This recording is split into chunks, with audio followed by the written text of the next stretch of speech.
আজ পবিত্র জুম্মার দিন, আর এই পবিত্র দিনে নিজের পালা মুরগি দিয়ে রোস্ট তৈরি করলাম। তো চলেন দেখে আসি একটু।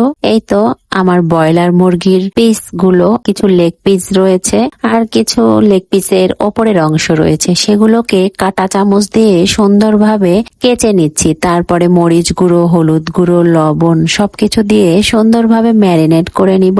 মাংসের পিস গুলোকে ভালোভাবে মাখিয়ে নিয়ে কিছুক্ষণ রেখে দিব। তারপরে চলে যাচ্ছি চুলাতে একটা কড়াই বসিয়ে দিয়েছি। আজকে আমি মাটির চুলাতে রোস্ট তৈরি করব, আর ব্রয়লার মুরগি দিয়ে এটাই আমার প্রথম রোস্ট তৈরি করা। তো অনেকগুলো পেঁয়াজ আমি কড়াইয়ের মধ্যে দিয়ে দিলাম। তেল গরম হতেই সেগুলোকে এখন নেড়ে চেড়ে ভেজে নিতে হবে, বেরেস্তা তৈরি করে নিতে হবে। বেরেস্তা গুলো কি সুন্দর কালার চলে এসেছে দেখেন। এগুলোকে একটা বাটিতে আমি উঠিয়ে নিব, আর এগুলোকে উঠিয়ে নিয়ে তেলটাকে পরিষ্কার করে নিয়ে ওই তেলের মধ্যেই যে মাংসগুলো ম্যারিনেট করে রাখলাম না, সেই মাংসগুলো ছেড়ে দিব, আর মাংসগুলোকে ভেজে নিতে হবে। জানি না আপনারা কে কিভাবে এই ব্রয়লার মুরগির রোস্ট তৈরি করেন, তবে আমি আমার মতো করে তৈরি করেছি। তো মাংসের পিসগুলো তেলের মধ্যে দিয়েছি, তিনটা করে পিস দিয়ে আমি ভেজে নিব। তো এই তো আমার ভাজা হয়ে গেছে। এই 3টা পিস উঠিয়ে নিয়ে বাকি যে 3 পিস রয়েছে সেই 3 পিস আমি দিয়ে দিব।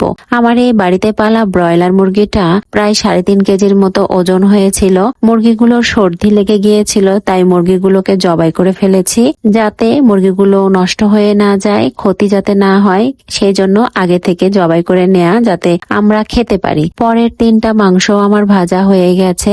এখন ওই তেলের মধ্যে দিয়ে দিচ্ছি গোটা তেজপাতা। তারপরে এখানে দিয়ে দিব বেটে নেওয়া কিছু মশলা। এখানে পেঁয়াজ, রসুন, আদা, জিরা সবকিছু বাটা রয়েছে, এগুলো এখানে ঢেলে দিলাম। অনেকে এখানে কাঁচামরিচও ইউজ করে, কিন্তু আমি এখানে কাঁচামরিচ দিইনি, আমি গুঁড়া মরিচ দিয়ে এই সম্পূর্ণ রান্নাটা কমপ্লিট করব। মশলাগুলোকে সুন্দরভাবে তেলের মধ্যে কষিয়ে নিচ্ছি, আর কষিয়ে নেওয়া হয়ে গেলে এখানে একে একে হলুদ গুঁড়ো, মরিচ গুঁড়ো, স্বাদ মতো লবণ দিয়ে দিলাম। এখন আর একটু নেড়ে চেড়ে তেলের মধ্যে ভাজা ভাজা করে নিব। তারপরে এখানে বেশ কিছু পানি দিয়ে দিব, আর পানি দিয়ে এটাকে ঢাকনা দিয়ে ঢেকে রেখে দিলাম কিছুক্ষণের জন্য। কিছুক্ষণ বাদে এটাকে উঠিয়ে নিয়ে একটুখানি নাড়িয়ে দিচ্ছি, যাতে নিচে লেগে না যায়। তারপরে ওই যে রোস্টের পিস গুলো ভেজে নিলাম সেগুলো দিয়ে দিলাম। এগুলো দিয়ে একটু নাড়াচাড়া করে নিচ্ছি। তারপরে এখানে দিয়ে দিব গোটা মশলা। এই মশলাগুলো আমি দিতে ভুলে গিয়েছিলাম, দারচিনি, সাদা এলাচ, কালো এলাচ এগুলো দিলাম। আর এটা দিয়ে দেওয়ার পরে দিয়ে দিচ্ছি রোস্টের মশলা। এই রোস্টের মশলাটা আমি বাজার থেকে কিনে নিয়ে এসেছি। অর্ধেকটা মশলা আমি এখানে দিয়ে দিলাম, দেখতেই পেলেন। মশলাটা দিয়ে একটু নাড়িয়ে চাড়িয়ে দিচ্ছি, আর আমি এখানে যোগ করে দিব কিছু দুধ।